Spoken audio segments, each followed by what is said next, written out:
اقبال پہ. اقبال جو تھے وہ ایک درد مند شاعر. آپ اقبال کی خودی مسلمان بچوں کے لیے نظمیں ان پہ مت جائیں. صرف اقبال کی بال درا اور بال جبریل دو کتابیں آپ پڑھنا شروع کریں تو آپ ختم ہی نہیں کر سکتے. ان کو روزانہ پڑھیں گے. کیا کیا چیزیں ہیں ان میں. میں انٹرویو کرتا ہوں ہمیشہ بہت سے بڑے ہوئے لوگوں کا. تو اقبال کا میں نے انٹرویو کیا تھا. ریکارڈنگ میں ابھی کچھ دیر ہے، جب تک ہم کچھ بات کر لیں. علامہ پوچھیے، میں آپ کا مہمان ہوں. ہم آج کل جس حال میں ہیں اس کی کیا وجہ ہے؟ رہنماؤں کا قصور ہے اکبر. کس طرح رہنمائی کا دعویٰ کرنے والے جب غلط راستہ دکھانے لگے تو ملک اور قوم کی یہی حالت ہو جاتی ہے. علامہ، رہنما تو عوام چنتے ہیں، اس میں رہنما کا کیا قصور؟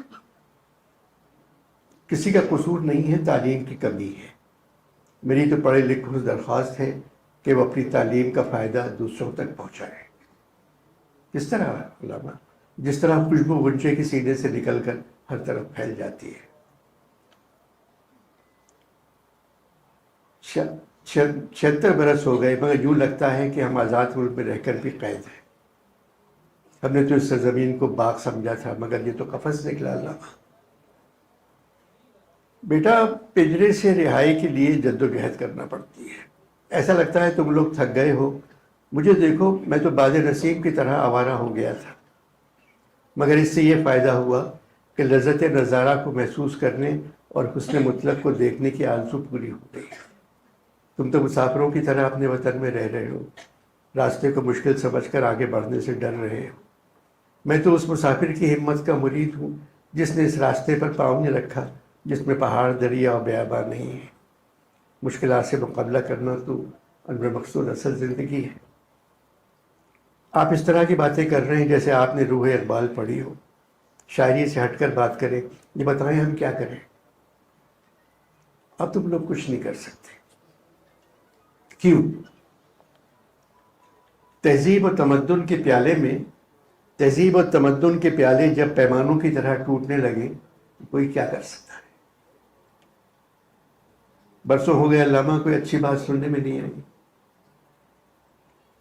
مجھے تو یہاں ہر بات اچھی بات صبح کے تارے کی طرح لگتی ہے.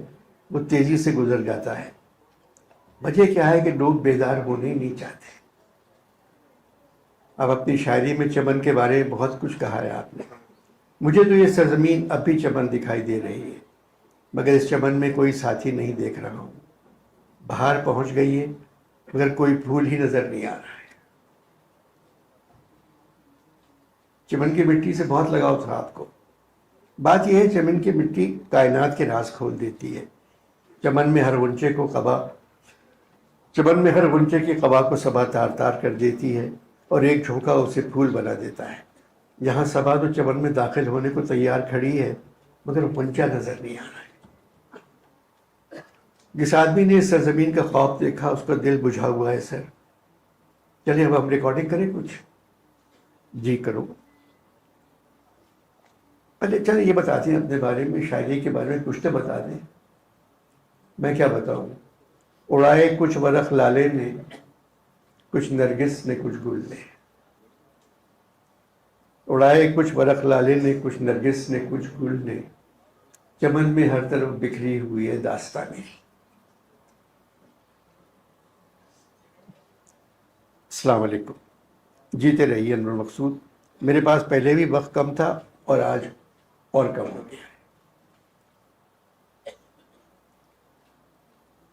پھر یوں کرتے ہیں، آپ کے فلسفہ تمدن انسان کامل، قصہ آدم و مقاصد آفرینی پر گفتگو نہیں کرتے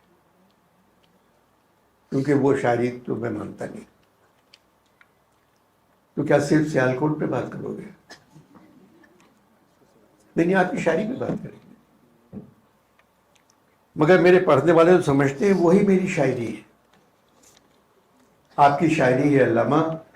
میں کہ میری غزل میں ہے آتش رفتہ کا سراغ، میری تمام سرگزشت ہوئے حبوں کی جستجو.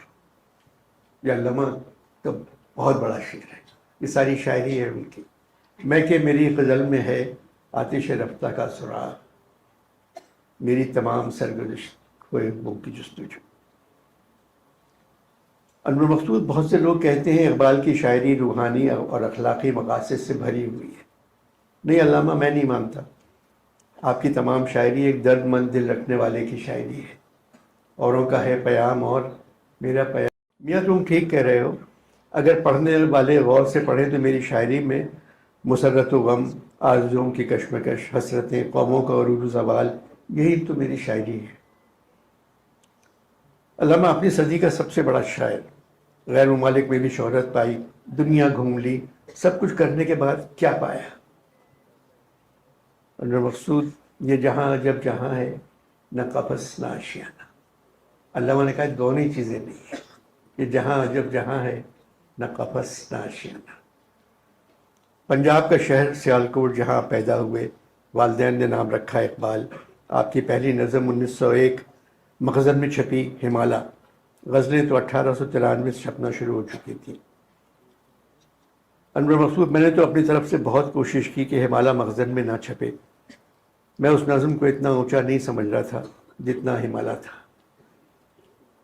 مگر ہمالہ نے آپ کے نام کو اور بلند کر دیا۔ اپنے استاد مولوی میر حسن صاحب کے بارے میں کچھ کہنا چاہیں گے؟ اتنی شہرت پانے کے بعد، اتنی شاعری کرنے کے بعد بھی میں ان کا قرض نہیں چکا سکا۔ طالب علم پڑھانے والے کا قرض زندگی بھر نہیں چکا سکتا۔ یہ بات آپ دھیان میں رکھیے گا۔ یہ علامہ اقبال کی لکھی ہوئی لائن ان کی ڈائری میں کہ جو پڑھاتے ہیں ان کا قرض آپ زندگی بھر نہیں چکا سکتے۔ اتنی شہرت پانے کے بعد، اتنی شاعری کرنے کے بعد بھی ان کا قرض نہیں چکا سکا۔ وہ میرے لیے تپتی دھوپ میں ایک سائے کی طرح تھے۔ فارسی، اردو، عربی سب ان سے سیکھی۔ ڈاک بھی تو آپ کے استاد تھے۔ صرف خط و کتابت کے ذریعے ان سے شاگردی کی نسبت پیدا کی۔ ڈاک پر آپ کی نظم بہت اچھی ہے۔ اس کا آخری ہے، ایک ہی قانون عالمگیر کے ہیں سب اثر، بوئے گل کا باغ سے، گلچین کا دنیا سے سفر۔ انور مقصود، غزل کا مسئلہ ہی غزل کی جان ہوتا ہے، اور داغ کو اس میں کمال حاصل تھا۔ وہ بہت بڑے شاعر تھے۔ علامہ، یہ سوال میں میر اور غالب دونوں سے کیا تھا کہ آپ سے بھی کر رہا ہوں، ایک صدی کا سب سے بڑا شاعر ہونا کیسا لگتا ہے؟ میں نے کبھی نمبر 1 ہونے کے لیے شاعری نہیں کی۔ جن لوگوں کے لیے میں چاہتا تھا نمبر 1 ہو جائیں یا پھر 1 ہو جائیں، اپنے لیے نمبر 1 میں نے کبھی نہیں کہا۔ اس وقت میں اس شاعری کی بات نہیں کرنا چاہتا۔ آپ ایک مصور تھے، ہر شعر ایک تصویر، اسے دیکھو یا پڑھو۔ ایک آرزو، جگنو، التجائے مسافر، کوشش ناتمام، 2 ستارے، خضر راہ، مسجد قرطبہ، عبد الرحمن کا بویا ہوا کھجور کا پہلا درخت، ذوق و شوق، ساقی نما، اور آپ کی لاتعداد غزلیں۔ تم میری شاعری پڑھنے کے علاوہ اور کیا کرتے ہو؟ آپ نے جو خواب دیکھا تھا اس کی تعبیر کے انتظار میں ہوں، شجر سے پیوستہ ہوں، مگر باہر آ کے نہیں دے رہی ہے۔ صورت ریگ بعد یہ میرے غموں کا کیا حساب، درد کی داستان نہ چھیڑ، دستے کرم دراز کر۔ آج ہم لوگ وہ نہیں ہیں جو آپ نے سوچا تھا، کوئی اور بات کرو۔ مجھے غالب نے بتایا تھا تم ہر بات میں مزاح کا پہلو تلاش کر لیتے ہو۔ میں نے آپ سے پہلے مرزا سے گفتگو کی تھی۔ ایک بات بتائیں، میں آپ کی شاعری میں غالب قدم قدم پہ نظر آ جاتے ہیں، خاص طور پہ آپ کی فارسی شاعری میں، جبکہ داغ آپ کے استاد تھے۔ قدم قدم پر نہیں انور مقصود، ٹھہرتے ٹھہرتے۔ غالب کی شاعری اگر کسی نے پڑھی ہو تو پھر اس کے سائے سے نکلنا کسی بھی انسان کے لیے مشکل ہے۔ اتنی اچھی شاعری کرنے کے بعد آپ نے مزاحیہ شاعری کی، اسی کیا ضرورت تھی؟ تم کو مزاحیہ شاعری پسند نہیں آئی؟ نہیں، چلو دوسرا آدمی ملا جس کو میری مزاحیہ شاعری پسند نہیں آئی۔ اللہ میں پہلا کون تھا؟ میں خود تھا۔ پھر لکھی کیوں؟ ایسے لوگوں کے لیے جن کو میری سنجیدہ شاعری سمجھ میں نہیں آ رہی تھی۔ علامہ، مجھے خوشی اس بات کی ہے کہ اب اس ملک کے پڑھے لکھے نوجوانوں نے آپ کو پڑھنا شروع کیا ہے۔ اس سلسلے میں ہم اقبال اکیڈمی لاہور کے ممنون ہیں. آپ کے بارے میں یہ اکیڈمی بہت کام کر رہی ہے اور بہت سی کتابیں شائع کر رہی ہے. ہر گھر میں کوئی نہ کوئی کتاب آپ کے بارے میں مل جاتی ہے. انور مقصود، ہر گھر میں میری کوئی نہ کوئی کتاب مل جاتی ہے. یہ سن کر خوشی تو ہوئی، مگر زیادہ خوشی یہ سن کر ہوئی کہ اب تمہارے وطن میں گھر ہیں.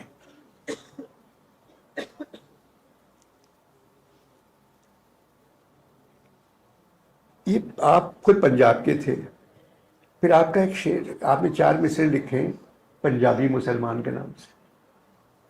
بیگانہ نہیں ذوق شہادت سے وہ، لیکن مرنے کی ملے فیس تو مرتا ہے بہت جلد. مرنے کی ملے فیس تو مرتا ہے بہت جلد. میرے پاس وقت کم ہے اور مہینوں گزر جائیں گے، اس سوال کا جواب مکمل نہیں ہوگا. آپ سے بات کر کے مجھے ایسا لگا جیسے ہمالیہ سے بات کر رہا ہوں. کچھ کہنا چاہیں گے؟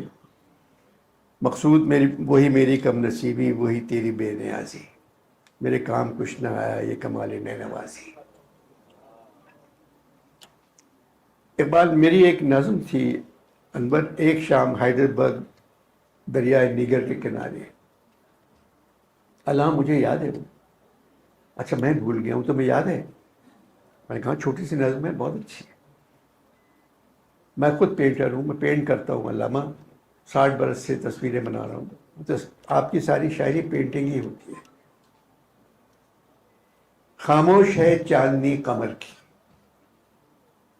شاخیں ہیں خاموش ہر شجر کی. وادی کے نوا فروش خاموش، کوثر کے سبز پوش خاموش. فطرت بے ہوش ہو گئی ہے، آغوش میں شب کے سو گئی ہے. کچھ ایسا سکوت کا حسن ہے، نیگر کا خرام بھی سکون ہے. نیگر دریا تھا. تاروں کا خاموش کارواں ہے، یہ قافلہ بے درا رواں ہے. خاموش ہے کوہ دشت و دریا، قدرت ہے مراقبے میں گویا. اے دل تو بھی خاموش ہو جا، آغوش میں غم کو لے کے سو جا. یہ اقبال کی خوبصورت ترین غزل.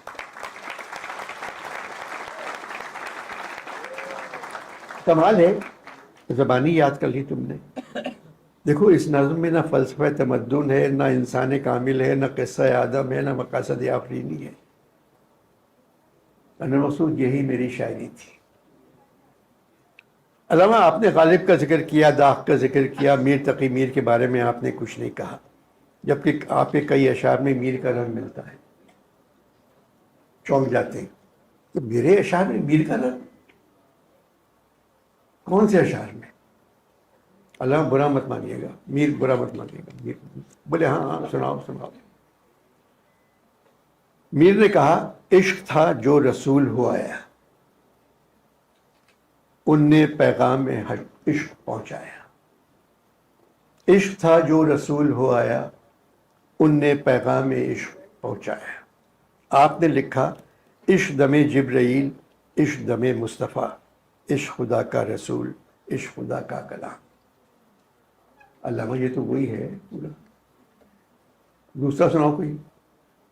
میر نے کہا عشق ہے، عشق حق ہے کہیں، نبی ہے کہیں، ہے محمد کہیں، علی ہے کہیں. آپ نے کہا مولا علی خیبر شکن عشق. آپ نے کہا کہیں مولا علی خیبر شکن عشق. پورا علامہ وہی ہے. میر نے کہا مجھ کو شاعر نہ کہو میر کے صاحب، میں نے درد و غم جمع کیے کتنے تو دیوان کیا. آپ نے کہا خوش آ گئی ہے جہاں کو قلندری میری، وگرنہ شعر میرا کیا ہے، شاعری کیا ہے. یہ بھی پورا میر ہے علامہ. اچھا تم بہت غور سے پڑھتے ہو. آپ نے کہا تنگ آ کے میں نے آخر دیر و حرم کو چھوڑا. علامہ میر پہلے کہہ چکے ہیں دیر و حرم سے گزرے اب دل ہے گھر ہمارا. میر نے کہا مسجد میں امام آج ہوا آ کے کہیں سے، کل تک تو یہی میر خرابات نشیں تھا. آپ نے کہا جو بے نماز کبھی پڑھتے ہیں نماز اقبال، بلا کے دیر سے مجھ کو امام کرتے ہیں. میر نے کہا فریاد انہی رنگوں ہے گلزار میں ہر صبح، بلبل نے میری طرز سخن صاف اڑائی. آپ نے کہا اڑائی طوطیوں نے، قمریوں نے، اندلیبوں نے، چمن والوں نے مل کر لوٹ لی طرز خواہ میری۔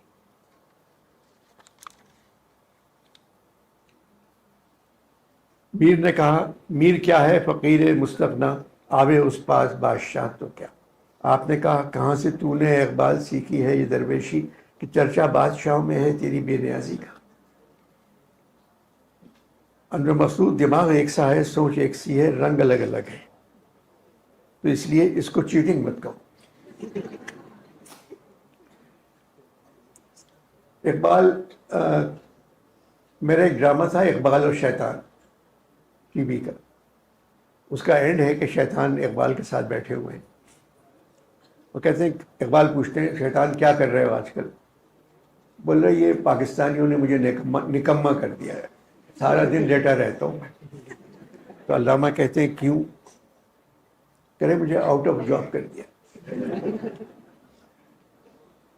سارے میرے کام خود کر رہے ہیں،